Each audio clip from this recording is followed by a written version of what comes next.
গত পর্বে আমরা দেখেছি সুজাতার নিবেদন করা পায়েস গ্রহণ করে সিদ্ধার্থ যখন আবার ধ্যানমগ্ন হলেন, ঠিক তখনই মার নিজের সন্তান সন্ততি সৈন্যবাহিনী নিয়ে সিদ্ধার্থকে আক্রমণ করে, নানান লোভও দেখায়।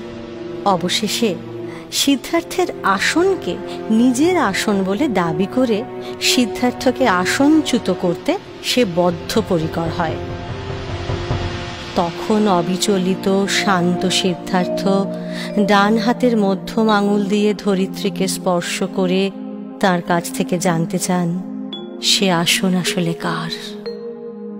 শতকণ্ঠে এবার সরব হলেন ধরিত্রী, আকাশে বাতাসে হিল্লোল তুলে সাক্ষ্য দিলেন এ আসন সিদ্ধার্থের। কোনো মিথ্যে তিনি মেনে নেবেন না। এবার আর কোনো উপায় নেই, মারকে পরাজয় স্বীকার করতেই হলো। ফিরে যেতে হলো তার সহস্র সেনানী নিয়ে। সিদ্ধার্থের সামনে থেকে সরে গেল শেষ বাধাটাও। তিনি ক্রমশ ভাস্বর হতে লাগলেন অনন্ত প্রজ্ঞার জ্যোতিতে। তার ডান হাতের ভূমি স্পর্শকারী মধ্যম আঙুল ঐহিক আর পারমার্থিকের সেতু হয়ে বরাবরের জন্য জেগে রইল। করুণায় প্রান্তরে ঝরার আগে কতখানি নির্মোহ সত্তা কেউ তার রাখেনি হদিশ। ত্যাগের তপস্যাপুতু অনাদির মায়াহীন দেহ, সেই তো ধরবে হাতে মৃত্যু আর ধুলো ভরা বিষ। ভয় ক্ষয় ইন্দ্রিয়ে তুচ্ছ যাপন, মারে তার কি বা আসে যায়। পঞ্চ ইন্দ্রিয় মরা সব ভুলে থাকে অবহেলে চেতনার অমিত প্রজ্ঞায়। ভাষা তার হারিয়েছে পথ, মন জুড়ে জেগে আছে ধ্যান অনন্ত নীলের মতো। সৃষ্টির বলকলে তার খসে গেছে মায়ার শরীর। দৃষ্টিতে শান্ত সে ধীর চিরায়ত, সে তথাগত। আমি শাওলি, আপনারা শুনছেন মারির সাগর পাড়ি দিয়ে সিদ্ধার্থের গৌতম বুদ্ধ হয়ে ওঠার কাহিনী। শুনছেন তথাগত।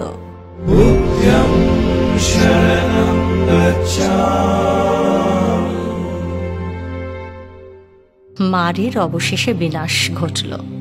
সিদ্ধার্থকে তাঁর সিদ্ধিলাভের ক্ষেত্রে পথভ্রষ্ট করার মতো আর কোনো অপশক্তি অবশিষ্টই রইল না।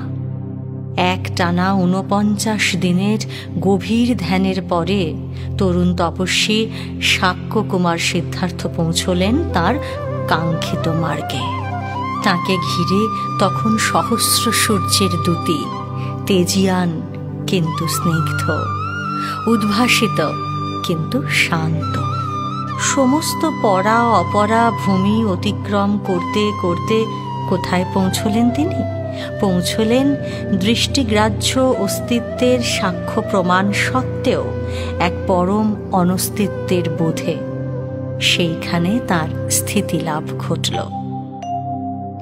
আমি সুখ নই, আমি দুঃখ নই, আমি জন্ম নই, আমি মৃত্যু নই, আমি জরা নই, আমি যন্ত্রণা নই, এমনকি আমি নামও নই। আমার সমস্ত প্রাক অস্তিত্ব এখন অন্ধকারের ঘুমে, এ আমার এক আলোকিত জেগে ওঠা। সমস্ত চেনা অস্তিত্বের মূলে আঘাত করে এক সার্থক অনস্তিত্বে পাড়ি জমালেন তিনি। না, সিদ্ধার্থ নন, এ যে পঞ্চভূতের চেনা দেহটুকু মাত্র সম্বল করে যে অচেনা চৈতন্য জেগে উঠলেন, তিনি বুদ্ধ। নির্বাণে আসীন এক চিরায়ত সত্তা। হ্যাঁ ঠিক, শুধুমাত্র শারীরিক পরিচয় নেই আর তার। তিনি পরিপূর্ণভাবে শুধুমাত্র একটি সত্তায় রূপান্তরিত। রূপান্তর অর্থাৎ নির্বাণ। চলতি শব্দে আমরা কিছু বলতে বা বুঝতে অভ্যস্ত, অথচ শব্দ যেখানে গণ্ডি টপকাতে পারে না বুদ্ধ স্বয়ং কোনো দিন কোথাও নির্বাণের কোনো ব্যাখ্যা দেননি, শুধুমাত্র সেখানে আসীন হবার পথটুকু দেখিয়েছেন। কিছু অবস্থান চলতি বুদ্ধির নয়, বরঞ্চ বোধের। কিছু কেন, বোধহয় জগতের বেশিরভাগ মানসিক আর আত্মিক অবস্থানই বোধের। ভাষা দিয়ে তা ব্যাখ্যা করা যায় না। নির্বাণ আসলে এক রূপান্তর, সমস্ত বন্ধনের মুক্তিতে রূপান্তর, অথবা উত্তরণ, অর্থাৎ নির্বাণ হল মুক্তি। এর সঙ্গে কোনো মৃত্যুর যোগাযোগ নেই। নির্বাণ অর্থে আত্মিক মুক্তি বা মানসিক মুক্তি, শারীরিকভাবে স্থান পরিবর্তন নয়, আত্মিক দিক থেকে চিরপ্রশান্ত একটি স্থিতাবস্থা লাভ করা, অর্থাৎ মানসিক জগতের মানে মনোজগতের সম্যক রূপান্তর। সেই পথেই তো রূপান্তরিত হয়েছিলেন শাক্যমুনি। বুদ্ধি, বোধ, জ্ঞান অতিক্রম করে প্রকাশ পেয়েছিল পরম প্রজ্ঞানের আলো। বুদ্ধ আসলে কোনো পৃথক উপস্থিতি নয়, প্রজ্ঞানী বুদ্ধ, চৈতন্যের ঘনীভূত মূর্তি। নির্বাণ লাভ করে রাজকুমার সিদ্ধার্থ বুদ্ধ হলেন। বুদ্ধ এবং তাঁর আদর্শ নিয়ে তৈরি প্রাচীন মহান্যায় শাস্ত্র বুদ্ধত্ব বা নির্বাণের এক স্বরূপ তুলে ধরতে চেষ্টা করেছে। সেই স্বরূপের একটি দিক হল শূন্যতা। সারা বিশ্বে এই শূন্যতা নিয়ে রীতিমতো বৈজ্ঞানিক পরীক্ষা নিরীক্ষাও শুরু হয়ে গেছে। মহান্যায় দিয়ে শুরু করলে বলতে হয়, শূন্যতা হল সম্পূর্ণ এক নিস্তরঙ্গ অবস্থা, যেখানে বাহ্যিক কোনো কিছু নেই, এমনকি মনও নেই। মন কাকে বলে? বিজ্ঞান বলছে মন অজস্র চিন্তার সমষ্টি। সারা জীবনে মানুষ যা যা চিন্তা করে তা একযোগে মন। সিদ্ধার্থ যদি বুদ্ধত্ব লাভ না করতেন, তাহলে এই মনের বিনাশ এত স্পষ্ট হতো না কোনোদিন। মন না থাকা ব্যাপারটা কিভাবে সম্ভব? বুদ্ধত্ববাদের সবচেয়ে সফল আধুনিক ব্যাখ্যাকার তৈয়ং শিয়ংশিউল বলছেন, মানুষের সমস্ত ভ্রান্তি যদি ময়লা হয়, মন তবে আয়না। আয়না থেকে ধুলো সাফ করলেই যেমন সেখান থেকে বিচ্ছুরিত হয় ঝকঝকে সূর্যালোক, তেমনি এই অবস্থা থেকেও প্রতিভাত হয় শাশ্বত সত্য। এটা কখনোই শূন্য নয়। সমস্ত মায়া থেকে মুক্তি লাভের পরে যে চূড়ান্ত বোধ জেগে থাকে, সেই অবস্থা। মায়া থেকে আসে ভয়, একমাত্র এই অবস্থাতেই কোনো ভয় থাকে না। তাই এ মুক্তি, এ নির্বাণ। অনাদিকাল থেকে এই অবস্থাকেই উল্লেখ করা হয়েছে চৈতন্য নামে। আধুনিক পাশ্চাত্য বিজ্ঞান বলছে হায়ার বা সুপার কনসাসনেস। একমাত্র এই অবস্থায় পৌঁছলেই সমস্ত সৃষ্টির সঙ্গে একাত্মবোধ সম্ভব। এই অবস্থায় তাহলে কি থাকে? এই বিষয় নিয়ে বলতে গেলে বলতে হয়, পৃথিবী বিখ্যাত বিজ্ঞানী ডক্টর মণি ভৌমিক বলছেন, আনন্দ, নিরবচ্ছিন্ন আনন্দ। এমন এক ব্রেনের ব্রেন ম্যাপিং করলেই বোঝা যাবে সে ব্রেনের কোনো তরঙ্গ নেই, তা কতখানি স্থির। আসলে এই অবস্থাটা একটা ধবধবে সাদা ক্যানভাসের মতো, এতটুকু দাগ নেই কোথাও। এই হায়ার কনসাসনেস বা বুদ্ধত্ব বা চৈতন্যকে আধুনিক বিজ্ঞানীরা কিন্তু আইনস্টাইনের কোয়ান্টাম বিদ্যার অন্যতম ভিত্তি বলে মনে করছেন। কোয়ান্টামের মূল কথা হল ভাইব্রেশন বা স্পন্দন বা শক্তি। ডক্টর ভৌমিক সহজ করে বলছেন, জগতে জড় বলে কিচ্ছু নেই। খুব শক্তিশালী গ্রাহক যন্ত্র দিয়ে সমস্ত বস্তুর ভেতরকার ভাইব্রেশন অনুভূত করা যায়। এই ভাইব্রেশনের মধ্য দিয়ে সমস্ত বস্তুই পরস্পর সংযুক্ত। পাশ্চাত্যের আর এক তত্ত্বকার জোসেফ রোটিগ, ডক্টর ভৌমিক, সিয়ংশিউল প্রমুখ বিজ্ঞানীরা এই জায়গাতেই মিল খুঁজেছেন বৌদ্ধত্বের। সমগ্র সৃষ্টির সঙ্গে একাত্ম বোধ হল নির্বাণের অবস্থা, আর এই অবস্থাতেই সমগ্র বস্তু জগতের ভাইব্রেশন অনুভব করা যায়। অনুভব করতে পারা যায় বিশ্বব্যাপী ছুটে বেড়ানো সূক্ষ্ম তরঙ্গকে। মস্তিষ্কের এই বিশেষ অবস্থায় পৌঁছনোর এক এবং একমাত্র সিঁড়ি হচ্ছে গভীর ধ্যান। আধুনিক বিজ্ঞান সেই ধ্যানের সময় মস্তিষ্কের অবস্থাকে কিছুটা হলেও প্রযুক্তিতে ধরতে পেরেছে। সেই কৃতিত্ব বিজ্ঞানের দুই সেরা গবেষক ডক্টর পল একম্যান এবং ডক্টর রিচার্ড ডেভিডসনের। আমেরিকার ম্যাসাচুসেটসে অনুষ্ঠিত এক আলোচনা চক্রে ডক্টর ডেভিডসন তার পরীক্ষার ফলাফল প্রকাশ করেছিলেন। শুরুতে পরীক্ষাটা হয়েছিল কয়েকজন সাধারণ মানুষের মাথায় কিছুমাত্র বিশেষ যন্ত্রপাতি বসিয়ে। সেই যন্ত্রগুলো মানুষের মস্তিষ্কের কাজকর্ম, তরঙ্গের গতি প্রকৃতি সমস্ত পাঠিয়ে দিয়েছিল মনিটরের পর্দায়। ওই পর্দায় চোখ রেখে ডক্টর ডেভিডসন বুঝেছিলেন সাধারণ মানুষের মস্তিষ্কের গঠন ও কাজকর্ম ঠিক কেমন হয়। এবার সেই একই পরীক্ষা করার জন্য বিশেষ অনুমতি নিয়ে তিব্বত পাড়ি দিলেন তিনি। সেখানে কয়েকজন বাছাই করা বৌদ্ধ সন্ন্যাসীর ধ্যানের সময় তাদের মাথায় ওই যন্ত্র বসিয়ে মনিটরের দিকে চোখ রাখলেন ডক্টর ডেভিডসন। তার কিছুকাল আগেই ডক্টর পল একম্যানও ওই একই পরীক্ষা করে এসেছেন। তারা দুজনেই পেয়েছিলেন এক আশ্চর্য ফলাফল। ধ্যানের সময় ওই বৌদ্ধ সন্ন্যাসীদের মস্তিষ্ক একেবারে শান্ত। তাদের বিভিন্ন অনুভূতিকে আলাদা আলাদাভাবে ধরতে পেরেছিল বিজ্ঞানের যন্ত্র। সাধারণ মানুষের মতো সেগুলো একেবারেই একে অন্যের সঙ্গে তাল গোল পাকিয়ে ঘেঁটে থাকেনি। শুধু তাই নয়, সেই অনুভূতিগুলোর অবস্থান ছিল অনেকটা পোড়া দড়ির মতো।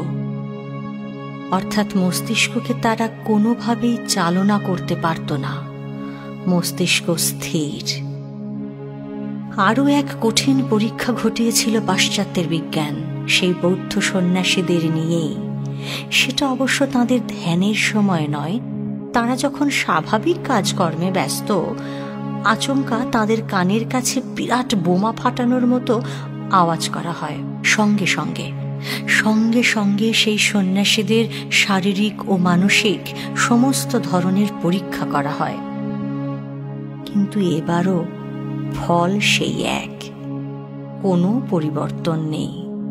তাদের শরীর ও মন সবটাই নিজেদের পূর্ণ নিয়ন্ত্রণে। মনিটরের রেখাগুলো সব সোজা সরলই ছিল। এই পরীক্ষার ফলাফল যখন যুক্তিবাদী বিশ্ব শুনল, তখন থেকেই সে তার মতো করে হিসেব করতে শুরু করলো। ধ্যানেই যদি এই হয়, তাহলে নির্বাণে মস্তিষ্কের অবস্থা ঠিক কেমন থাকে? বলা বাহুল্য, তার সঠিক উত্তর আজও মেলেনি। কারণ স্বয়ং বুদ্ধের তো আর ব্রেন ম্যাপিং হয়নি। নির্বাণ নিয়ে পাশ্চাত্য বিজ্ঞানের আলোচনা তো জানা গেল।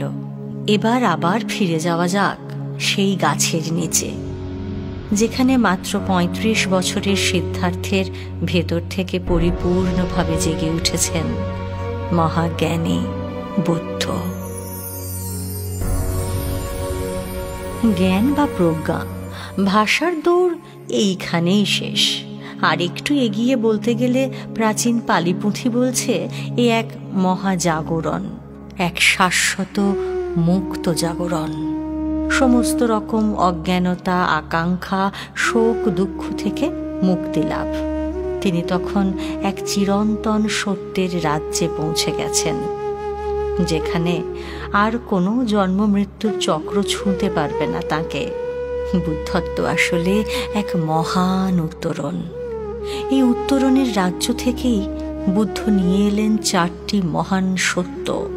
বৌদ্ধ দর্শন মতে সেই 4টি সত্য আসলে নির্বাণেরই গর্ভজাত।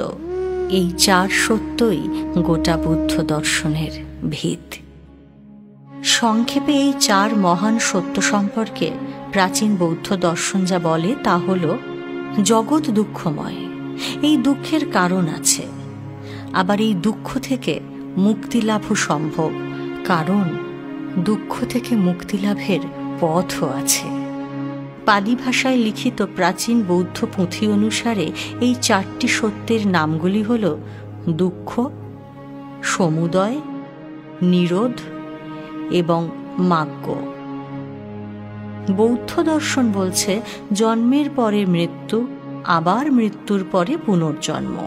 এই চক্রের মূলে আসলে দুঃখ, যা কিনা মানুষ নিজেই ডেকে আনে যত্ন করে, আর তারপর জন্ম জন্মান্তর তার জালেই বাঁধা পড়ে থাকে। জীবনে মূলত সুখ এবং স্বাচ্ছন্দ্যের আশায় একের পর এক আকাঙ্ক্ষার জন্ম নেয়। সেই আকাঙ্ক্ষা চরিতার্থ করার নামই সংসার। সেই সংসার এবার কিছুতেই সন্তুষ্টি দিতে পারে না, কারণ মানুষের চাহিদা অনন্ত। এই না পাওয়ার কারণে আবার দুঃখের সৃষ্টি হয়।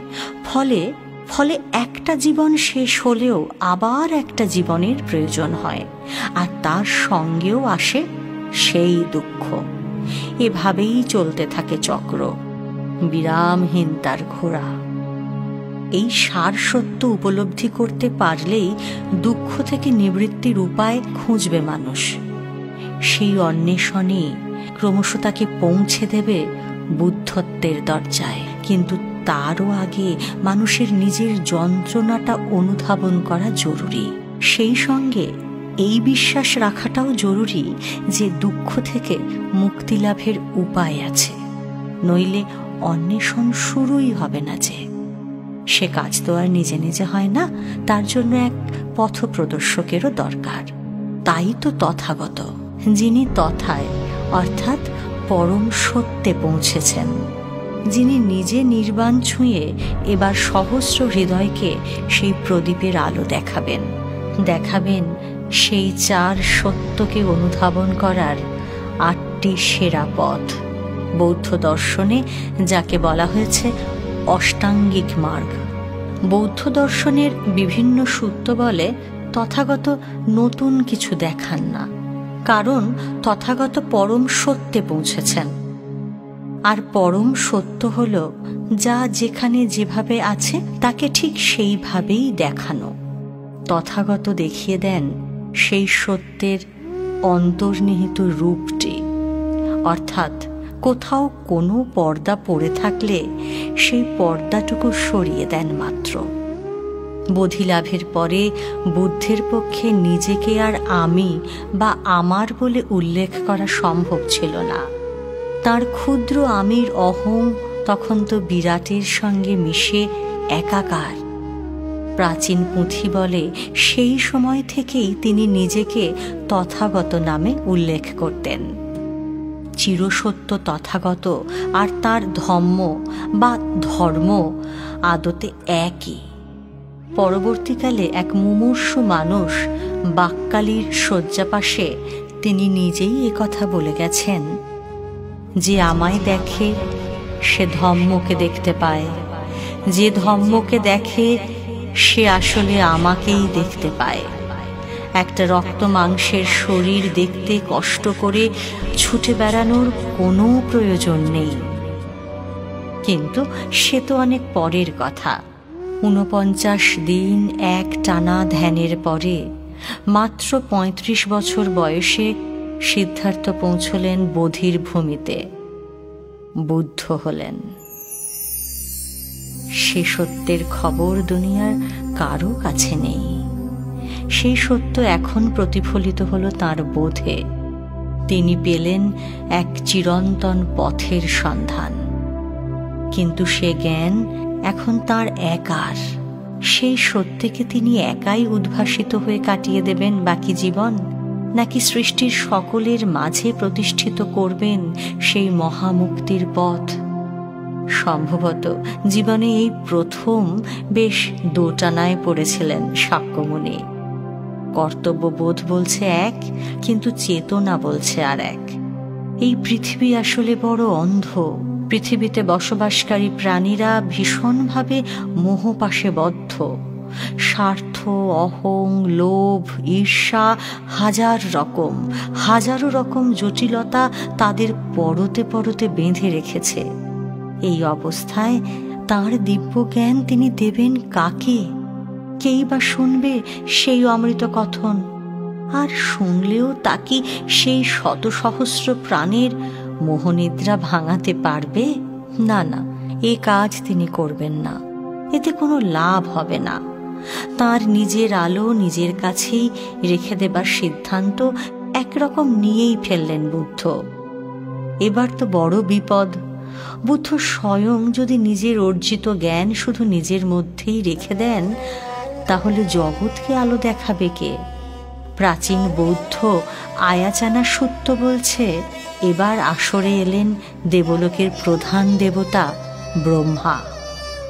সমাধিভূমি থেকে সদ্য নেমে আসা বুদ্ধের সামনে এসে ব্রহ্মা দাঁড়ালেন, আর তারপর তাকে বোঝাতে শুরু করলেন এই মানসিক দ্বন্দ্ব একেবারে অনর্থক। সৃষ্টির অন্ধ চোখে জ্ঞানের আলো জ্বেলে দিতেই তাঁর জন্ম।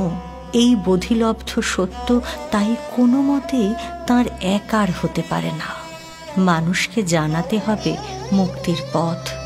মৃত্যু থেকে উত্তীর্ণ করতে একমাত্র তিনিই তো পারবেন। সহজে মানেননি বুদ্ধ, বরং প্রাচীন পুঁথি বলছে ব্রহ্মদেবের সঙ্গে বেশ কিছু বিতর্ক হয়েছিল তার। অবশেষে তিনি মেনে নিয়েছিলেন ব্রহ্মলোকের সমস্ত বার্তা। শিক্ষক রূপে, গুরু রূপে নিজেকে প্রকাশ করতে সম্মত হতে হয়েছিল তাকে। হিন্দু শাস্ত্র যেমন ব্রহ্মাকে প্রজাপিতা বা সৃষ্টিকর্তা হিসেবে চেনে, বৌদ্ধ দর্শনের কাছেও ব্রহ্মা আসলে সেই দেবতা যার হাতে মানুষের পুনর্জন্ম বিধানের ভার। যদিও বুদ্ধ নিজে বরাবর দেবদ্বিজের প্রসঙ্গে নিশ্চুপ ছিলেন, তবু প্রাচীন বৌদ্ধ পুঁথিতে ব্রহ্মা এবং ব্রহ্মলোক সম্পর্কে যথেষ্ট উল্লেখ আছে। আবার তাদের বর্ণনায় ব্রহ্মা মাত্র একজন নন, স্তর ভেদে বিভিন্ন ব্রহ্মা আছেন, তাদের কাজও বিভিন্ন। তবে সর্বপ্রধান ব্রহ্মা হলেন ব্রহ্মা সাহম্পতি। নির্বাণ প্রাপ্ত মহামুনিকে লোকগুরু হিসেবে প্রতিষ্ঠিত করতেই তিনি এসেছিলেন সেই বোধিবৃক্ষের নিচে। বৌদ্ধ দর্শন অনুসারে তিনি শিক্ষা দেবার উপযুক্ত, যার মধ্যে কয়েকটি গুণ আছে বা লক্ষণ আছে। সেই লক্ষণগুলি হল: যার কোনো বন্ধন নেই, আসা যাওয়া ইচ্ছে মতো, যিনি নির্বাণ প্রাপ্ত, যিনি নিজের চেষ্টায় পূর্ণ জ্ঞান অর্জন করেছেন, যার আসা যাওয়া সবটাই শুভ, যিনি জগতের সমস্ত কিছু সম্যক রূপে জানেন, যাকে অলক্ষ্যে লুকিয়ে রাখা যায় না, যিনি মানুষের নেতা হবার যোগ্য, যিনি দেবলোকের শিক্ষক হবার অধিকারী, যিনি আনন্দ স্বরূপ।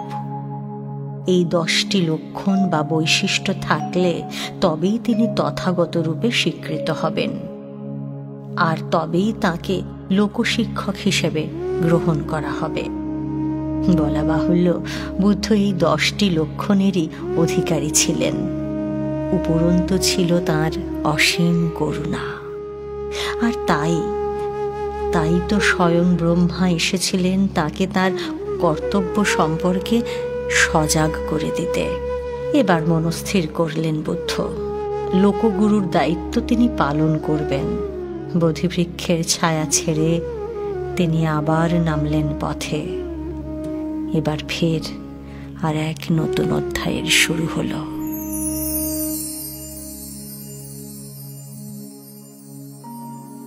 চিরনবীনের ধ্যান থেকে বয়ে আনা অনন্ত জ্যোতির কণা সাজালে অপার করুণায়, সঁপে দিলে সৃষ্টির তৃষ্ণা মুঠেতে।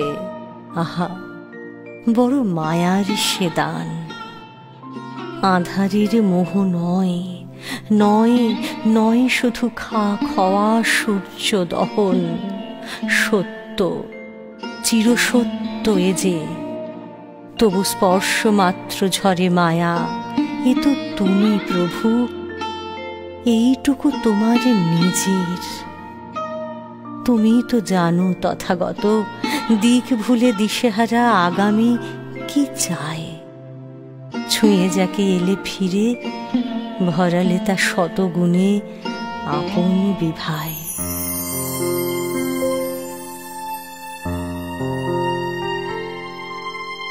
বুদ্ধং শরণং গচ্ছামি, ধম্মং শরণং গচ্ছামি, সংঘং শরণং গচ্ছামি, বুদ্ধং শরণং গচ্ছামি। আমি শাওলি, আপনাদের শোনাচ্ছি এক রাজপুত্রের কাহিনী। জরা, যন্ত্রণা, মৃত্যু, সন্ন্যাস, এই 4 দৃশ্যের যোগসূত্র মেলাতে যিনি ঘর ছেড়ে পথে নেমেছিলেন। আর তারপর মাত্র 49 দিন নিবিড় তপস্যার পথে নিজের অবিচল ধীশক্তির দ্বারা একের পর এক স্তর পেরিয়ে পৌঁছেছিলেন এক সর্বশূন্যতার বোধে, নির্বাণে।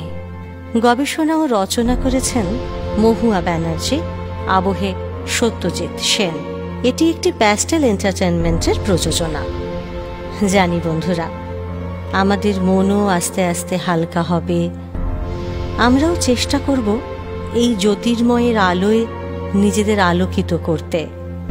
ভালো থাকুন বন্ধুরা, সঙ্গে থাকুন, শুনতে থাকুন তথাগত। বুদ্ধং শরণং গচ্ছামি।